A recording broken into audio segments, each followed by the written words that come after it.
Good morning, my followers, reefers, subs, whatever you guys want to be called.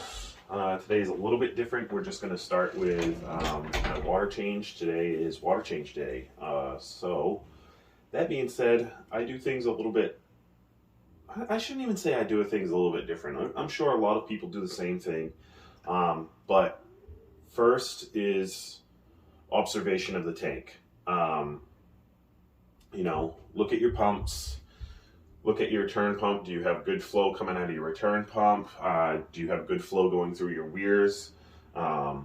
Everything looks good right there. Next thing is, come down, check to see how some coral warfare may be going on. In this system, I have a very overgrown Montipora that's encrusting, so I have to kind of dial it back a little bit. The way I do that is through scraping with a metal pick and some kalkwasser paste. Really, the only reason I do that is because I don't have the ability to allow these corals to really grow out with that encrusting Monty going on top of them. So that's something I have to take care of. So I'm going to get some kelp paste mixed up. I'm going to be able to dump it on to this spot that I need to dial back the Montipora a little bit to help out these other corals so that they can establish a good foothold and grow for me. But I'll get that mixed up. I'll get my water change stuff in here, and then you guys are going to see that as the next step. So, but today is water change day, so we're just going to go through it, and you guys are going to be part of the journey with me. All right, so it's a little difficult because I don't have a ton of space next to over here or even in the fish closet. But these are my tools, right? My kalkwasser, my sample cup, which is going to just be my mixing area. Just a simple, what is this, teaspoon? Half a teaspoon. A little 2.5 milliliter syringe, and this is my pick. This is not really my pick, it's my wife's Cricut pick, but she doesn't use the Cricut anymore, and I just use it every once in a while when I need to. Anyway, what you do is you take some kalkwasser, if I can get this cap open, and mind you, if you don't feel safe doing this, don't do it, I'm not forcing your hand to do anything like that. A little bit of kalkwasser, and then you just take a little bit of water.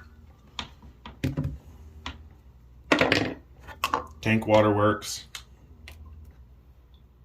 We'll go with 2 mLs of tank water, and you just get it right in there. You mix it up. It gets like a slurry paste. You can see it's mixing. You want it to be,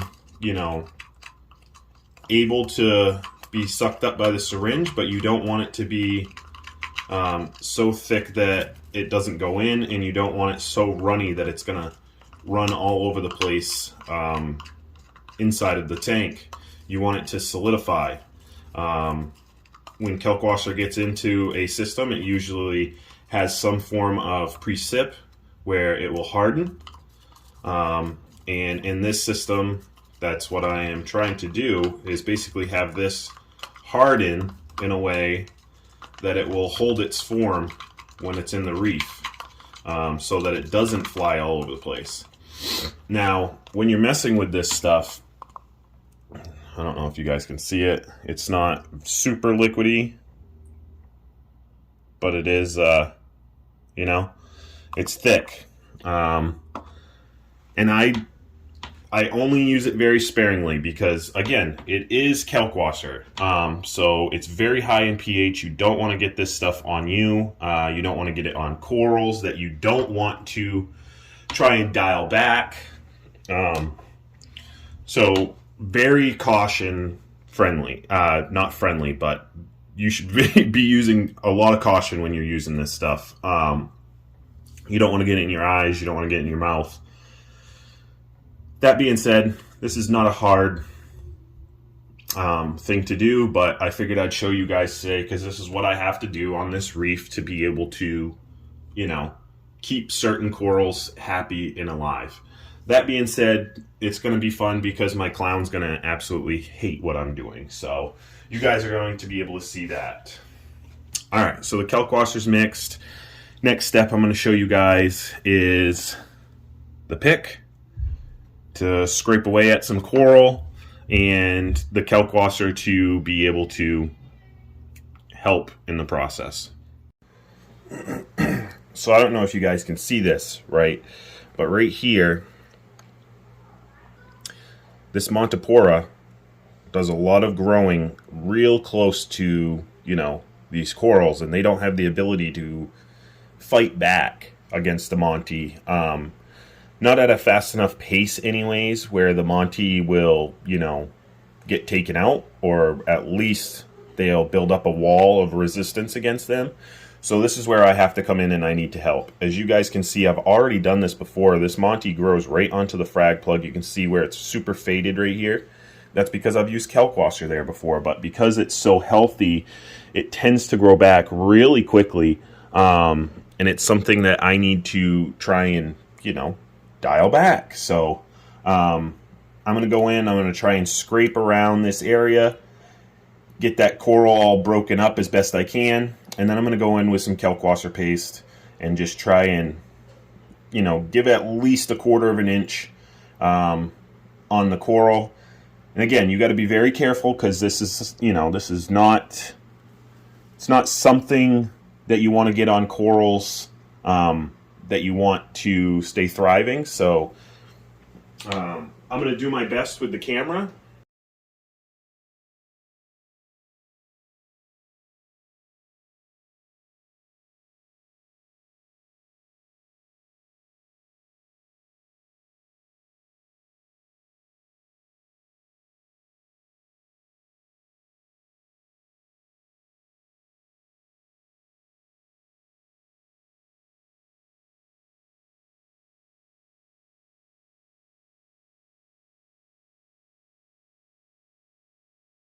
As you can see, there's kelp paste all over this right here. Gonna let it sit for a few minutes so that it can do its work. Again, I am just trying to help out the green slimer and the bird's nest as best as I can because unfortunately, in such a small system like this, you need to play bonsai a little bit. So that's what I'm doing. As you can tell, it's not exactly, you know, an easy thing to keep in place, but I'm going to change views here for you guys.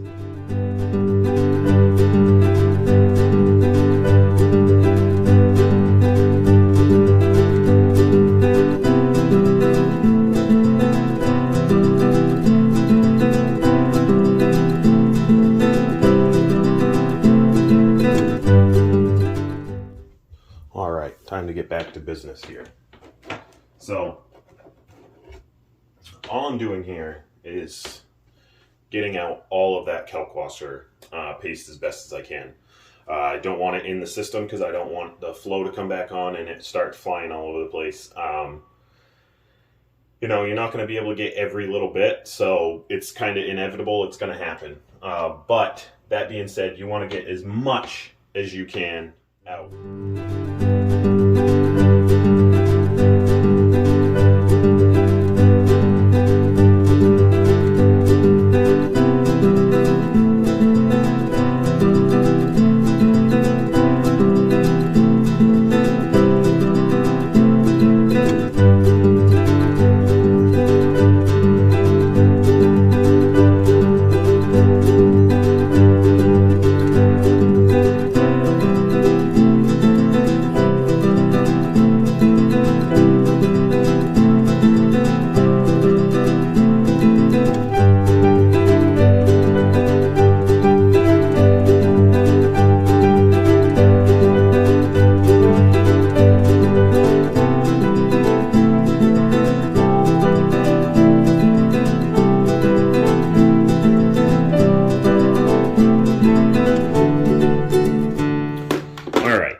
fully drained here. A couple of things I do need to do. We got to get that filter floss out of there, but I got a couple of pieces of algae that I need to make sure go with it. There we go. So that's my filter floss after a week. I change it once a week. I don't care about anything else. I already have on the lower end of nitrates, so for me, letting it ride is just fine. I pre-cut all my filter floss, you know, months in advance. It takes me 10-15 minutes, nothing crazy. And I just make sure it gets down in there, cover up all my passages as best as I can so that I know that the water has to go through it. I am not changing carbon and GFO today, but I am doing a quick little service, if I can get it off, on the Higer. So I'm just going to take that apart, do a quick scrub on it, and we'll be done with that.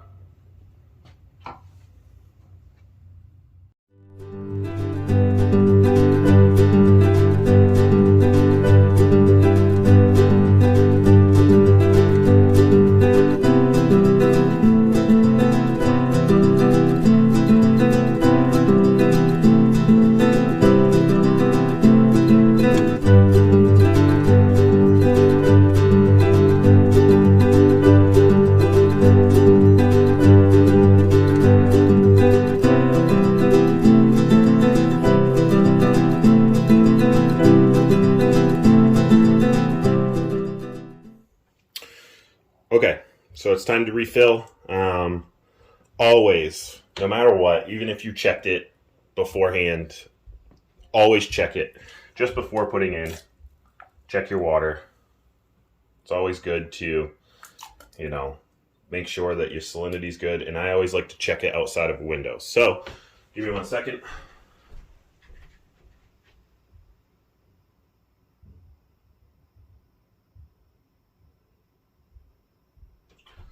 We're at 35 or 1.026, so we're good. We're good to go. So we're going to start the filling process. On this, it's really nice because I just use the same pump that I mix with is what I fill with. So the old Fluval pump that was on this system now becomes the fill in the mix for the salt. So let me get this in here, and I will turn or plug it in.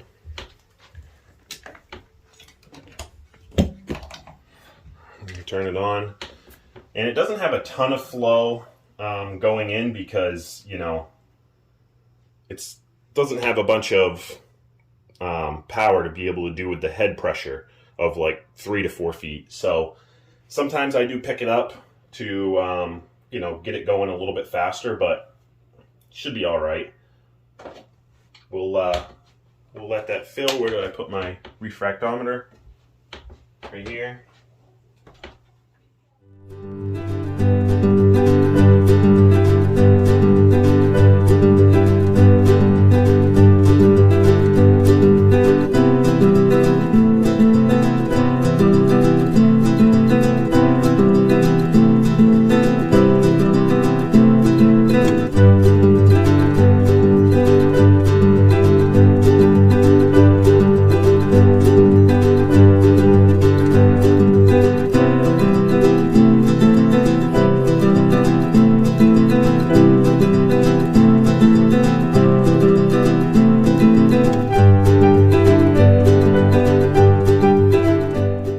Something I do as well as I do microbubble scrubbing. This tank has no skimmer, so this for me is an added benefit to help get organics out of the water column.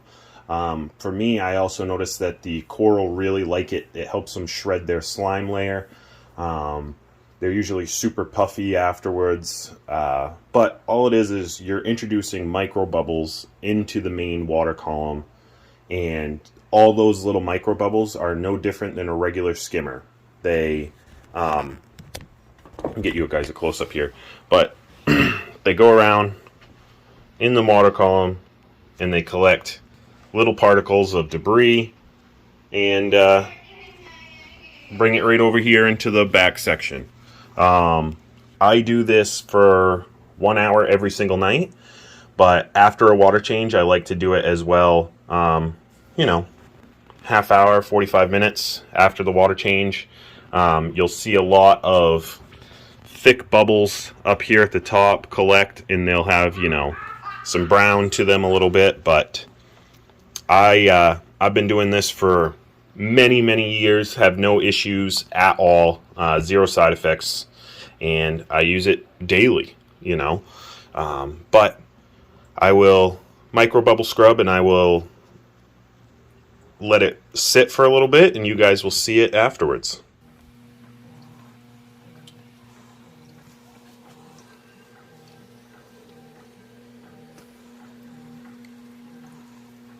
Alright guys, just like that, water change is done. I gotta go clean off the lid. It's got a bunch of, salt creep on it, but you can see everything's still a little closed up. Not exactly super happy because I just turned off the bubble scrubber about 5-10 minutes ago. So they will come around and open up here soon. But that is the extensive water change plan when I need to, go in and dial back some Montipora. As you can see, I now have a little bit of a wall in between the bird's nest and the green slimer to try and help them out, give them as much chance to grow in this system as possible. The Monty needs no other chances. It's already growing like crazy. But that's the video for you guys. If you guys want, you can like and subscribe and catch me on TikTok, Instagram, all that other stuff. But that's my video for today, guys. Take it easy, and thanks for stopping in and watching that chaotic water change with me.